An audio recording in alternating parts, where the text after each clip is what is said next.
Hello friends, आज हम लोग देखेंगे कक्षा 9 का अध्याय 5। ये कक्षा 9 के विद्यार्थियों के लिए भी और साथ ही साथ जो लोग एनसीईआरटी से विज्ञान पढ़ना चाहते हैं अन्य परीक्षाओं के लिए, उनके लिए भी उपयोगी कक्षा होगी। जीवन की मौलिक इकाई, यह अध्याय का नाम है। यहाँ पे कोशिका का चित्र बना हुआ है। ये पहला चित्र पादप कोशिका का है, जबकि दूसरा चित्र जंतु कोशिका का है। इनमें हम लोग अंतर भी आगे चल के पढ़ेंगे। कोशिका कोशिका हमारे जीवन की मूलभूत इकाई है और इसीलिए अध्याय का नाम भी हम लोग देख रहे हैं, जीवन की मौलिक इकाई। सर्वप्रथम 1665 ईस्वी में रॉबर्ट हुक नामक वैज्ञानिक ने कार्क, जो कि एक सुमेरी नाम का वृक्ष है, उसके छाल से प्राप्त होता है, उसमें देखा था।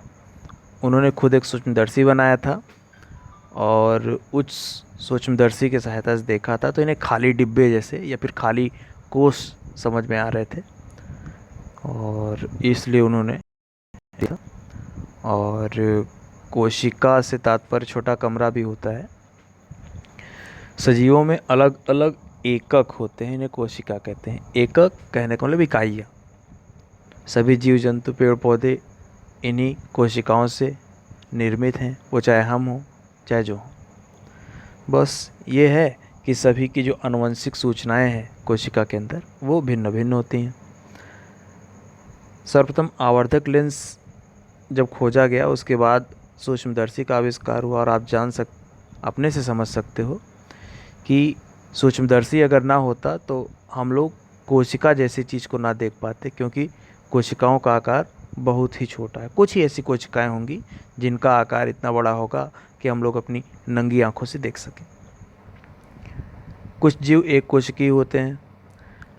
आप लोग सबसे पहले जीवाणुओं के बारे में जानते होंगे, जैसे दही है या फिर इस तरह की और भी चीज़ें उनमें। इसके अलावा अमीबा, क्लैमिडोमोनास, पैरामीशियम और भी। जबकि कुछ जीव बहुकोशिकीय होते हैं, जैसे मनुष्य क्या है, बहुकोशिकीय जीव है। फंजाई, पादप और भी अन्य जीव।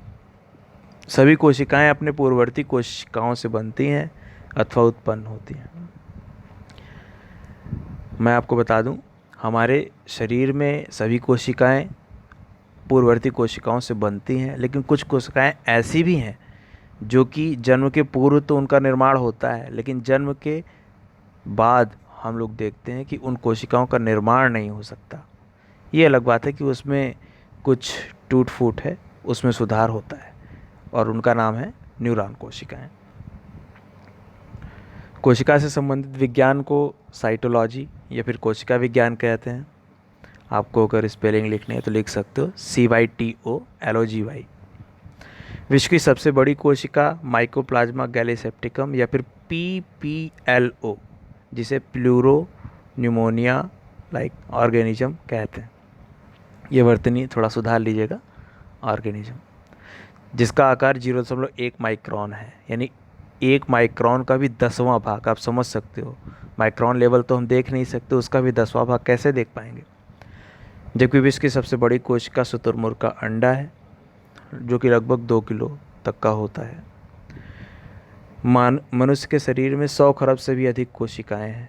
मनुष्य के शरीर में सबसे लंबी कोशिका है न्यूरॉन कोशिका, जिसकी लंबाई 1 से 1.5 मीटर तक होती है और एक जगह से दूसरी जगह सूचनाएं भेजने का कार्य भी हमारे शरीर में न्यूरॉन कोशिकाओं के द्वारा ही होता है, और कोशिकाएं इसके लिए नहीं है। सर्वप्रथम अब हम लोग कोशिका के अध्ययन का इतिहास पढ़ेंगे, क्योंकि कोशिका के बारे में अध्ययन तो हम लोग आज की डेट पे कर रहे हैं, लेकिन क्या पहले भी लोग इसके बारे में करते थे, ये जानना थोड़ा इंटरेस्टिंग होगा। तो वही है, जैसे यहाँ दिया हुआ है। सबसे पहले इस पे काम किसने किया? रॉबर्ट हुक ने 1665 में। मैंने ऊपर भी बताया था आपको। इसके बाद देखते हैं उसके कुछ वर्षों बाद ल्यूवेनहॉक नाम के एक वैज्ञानिक हैं, जिन्होंने एक सूक्ष्मदर्शी की सहायता से तालाब के जल में देखा जीवित कोशिकाओं को। 1831 ईस्वी में रॉबर्ट ब्राउन ने कोशिका में केंद्रक का पता लगाया। केंद्रक के बारे में मैं आपको आगे बताऊंगा कि केंद्रक क्या है। अगर आपको अभी जानना है तो आप ये जान लो कि कोई कोशिका है, उस कोशिका के अंदर एक भाग होता है जहाँ पर उस कोशिका की मूलभूत जो जानकारियाँ हैं वो संचित होती हैं, और ये जानकारियाँ हम लोग क्रोमोसोम, क्रोमैटिन फाइबर्स या फिर इस तरह की जो भी चीज़ें डीएनए आरएनए के रूप में देख सकते हैं कि वो होती हैं। एम स्लीडन और टी श्वान ये दो वैज्ञानिक हैं जिन्होंने मिलकर के कोशिका सिद्धांत दिया। 1855 ईस्वी में विरकॉव नाम के वैज्ञानिक ने बताया कि सभी कोशिकाएं पूर्ववर्ती कोशिकाओं से बनती हैं। ऐसे भी अगर हम लोग देखें जीवाणुओं के बारे में, तो जीवाणु एक जीवाणु दो भागों में बढ़ जाता है और दो नए जीवाणु उत्पन्न हो जाते हैं। तो इस तरह से हम लोग ये भी एक एग्जाम्पल ले सकते हैं। और कहीं पर भी अगर जीवाणु कुछ मात्रा में है तो उनकी संख्या बड़ी तेज़ी से बढ़ती हुई समझ में आती है। सच में इनके बढ़ने की गति अगर देखें तो बहुत धीमी है, लेकिन एक ही जीवाणु से दो जीवाणु से चार जीवाणु ऐसे बढ़ते जाने की वजह से 24 घंटे के अंदर खरबों से भी ज़्यादा जीवाणु उत्पन्न हो सकते हैं। 1855 में जैसा मैंने बताया विरकॉव ने ये बताया था। 1940 ईस्वी में इलेक्ट्रॉन सूक्ष्मदर्शी की खोज की गई और इससे हम लोग कोशिका के अंदर के कोशिकांगों के बारे में जान सके। ठीक। रॉबर्ट हुक ने 1665 में देखा था कोशिका को, लेकिन कोशिका को एक खाली डिब्बे के रूप में माना था, कोष के रूप में माना था। लेकिन इलेक्ट्रॉन सूक्ष्मदर्शी ने हमको आगे सोचने का मौका दिया और हम बहुत सारे कोशिकांगों के बारे में जान सके। इसी अध्याय में आप लोग अन्य को जो भी कोशिका के अंदर पाए जाते हैं उनके बारे में जानकारी प्राप्त कर सकेंगे। कोशिकाओं के आकार में भिन्नता होती है। बहुत सारी कोशिकाएं मोटी होती हैं, जैसे फैट सेल वो मोटी होती हैं। और आप जानते ही हो कि हमारे शरीर में कई ऐसे भाग हैं जहाँ पर फैट सेल्स पाई जाती हैं। कुछ लंबी होती हैं, जैसे आरबीसी है वो बाइकॉनकेव होती है। कहने का मतलब है गोली तो होती है लेकिन बीच में दोनों तरफ से धंसी हुई होती है। कुछ लंबी हैं, जैसे लंबी कोशिकाओं में हम लोग मसल सेल्स का एग्जांपल ले सकते हैं, यानी कि मांस वाली जो सेल्स हैं, मांसपेशियों वाली। इसके अलावा जो न्यूरॉन कोशिकाएं हैं उनका आकार अनियमित होता है, एक पौधे के जड़ जैसी समझ में आती हैं। कोशिकाएं चाहे जैसी भी हों लेकिन उनके कुछ मूलभूत कार्य भी होते हैं। अब जैसे मान लो एक कोशिकीय जीव है तो उसमें सारे कार्य तो करने ही हैं, तो वो कार्य कौन करेंगे? तो उस कोशिका के अंदर पाए जाने वाले जो कोशिकांग हैं। लेकिन अगर कोई जीव बहुकोशिकीय है तो उसमें ये कोशिकाएं अपने आप को इस तरह से रखती हैं ताकि अलग अलग कार्यों के लिए अलग अलग अंग बन पाते हैं। जैसे मानव शरीर की अगर बात करें तो मानव शरीर में अलग अलग अंग हैं। लीवर को ले लें, यकृत जिसे बोलते हैं, तो उसमें जो कोशिकाएं पाई जाती हैं वो हमारे शरीर में जहरीले पदार्थ या फिर इस तरह की जो भी चीज़ें जो हमें नुकसान कर सकते हैं उनको दूर करने में हमारी मदद करती हैं। वहीं मांसपेशी कोशिकाएं जो हैं वो हमारे शरीर को ताकत देने का काम करती हैं या फिर वज़न उठाने में हमारी मदद करती हैं।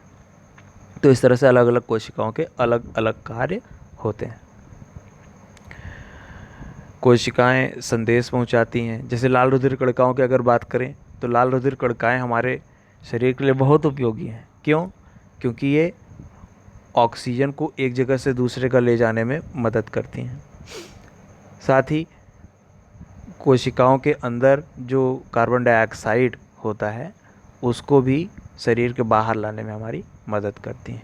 यह कार्य किस प्रक्रिया के द्वारा होता है? तो उस प्रक्रिया को विसरण कहते हैं। इसके बारे में भी हम लोग इसी अध्याय में आगे अध्ययन करेंगे।